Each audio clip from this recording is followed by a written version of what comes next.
So there's a brilliant workout for that. There's also a brilliant, simple but classic, just brilliantly effective little fill at the end.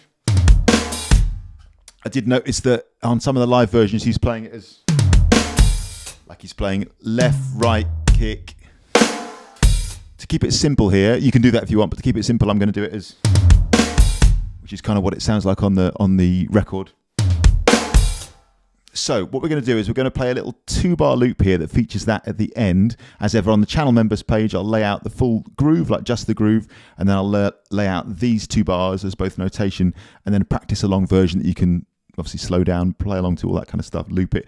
But I'll just for now run the 2-bar phrase with this fill at the end. So 1 and 2 and 3 and 4 and 1 and 2 and 3 and 4 and 4 and 1 and 2 and 3 and 4. So the fill at the end is just right, left, if we're playing it this way, right, left, kick, flam on the snare, then a hi-hat burst as you hit the kick. So hitting the hi-hat as you open it and the bass drum at the same time. I've got a separate video about hi-hat bursts. I'll link to that below. Again, if you're starting off on the drums, one of the more deceptively tricky little things to do, hit the bass drum as you hit the hi-hat, as you open it, and then close it straight after. But that's the fill. 3 and 4. So back to the 2-bar loop.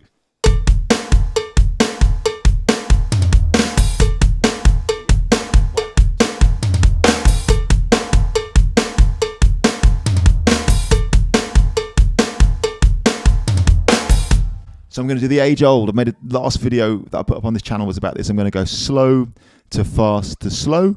And the whole point here is go slow.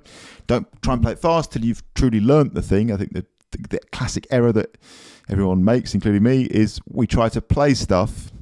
We try to perform stuff before we've actually learned it. So just go slow at first, program it in, and then what you do, now you've got that down, or when you've got that down at a slow speed, you then start to work it up, and you're looking for that change in tension, that moment when it changes from like a 1 or 2 out of 10 tense to like a 4 or 5 out of 10. That moment of tension change, that's your improvement zone. But the point is you can still do it. You'll keep it going, and you can if you want to. Somebody suggested this actually on that video. You can go faster if you want to as well. That's completely fine. Then full speed in the song. Then you know you've got it in your locker. That's totally cool, yeah.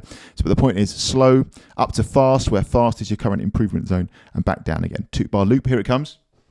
1 and 2 and 3 and 4 and 1 and 2 and 3 and 4. In fact, we'll start much slower. 3 and 4 and.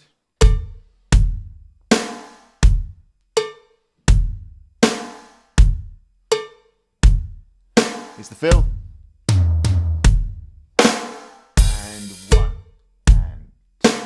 And so as you can see, the big thing is hitting that bass drum on the ands. 1 and 2 and 3 and 4 and. So the bass drum and 2 and like in between the cowbell hits.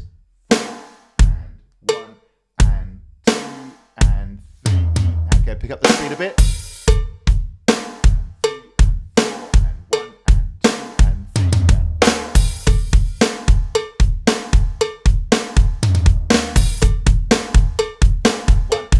3. We'll hold it here.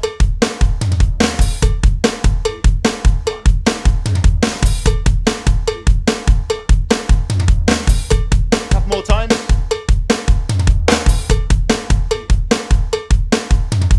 Okay, we'll start to slow it down.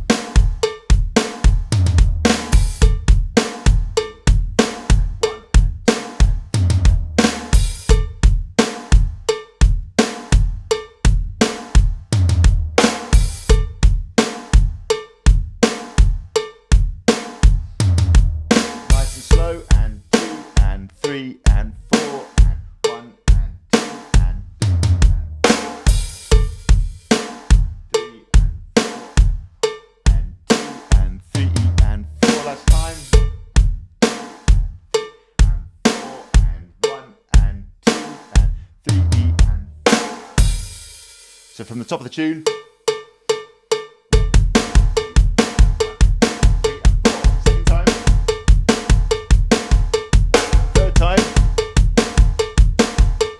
This time, drum fill, here we go.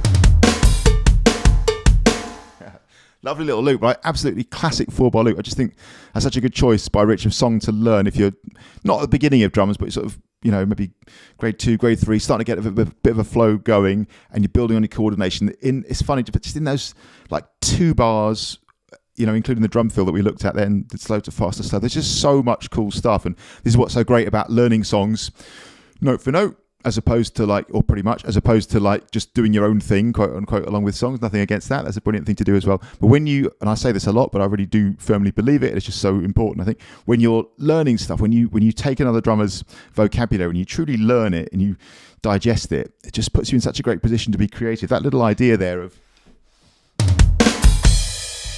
you could use it all over the place, couldn't you? Whatever you were playing. Here it comes.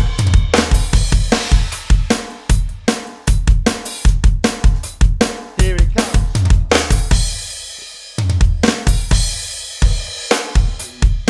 1, 2, 3.